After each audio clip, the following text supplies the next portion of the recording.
Bugungi videoyimizda mashinasiga yangi gaz ballon qo'ydirgan tanishinglarga yuborib qo'yasizlar.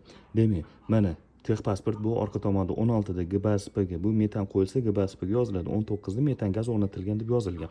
Demak, siz mashina oldingiz, yangi gaz qo'ydiryapsiz. Mana bunaqa gaz qo'ydiryapsiz. Gaz qo'ydirganingizdan keyin texpasportga mana shunday metan deb yozdirish uchun mana bunaqa ruxsatnoma olish kerak. Bu ruxsatnomani qayerdan olish kerak? Hozir men mana shu videoning tagiga telefon nomer qoldirib ketaman, описаниеni qoldirib ketaman.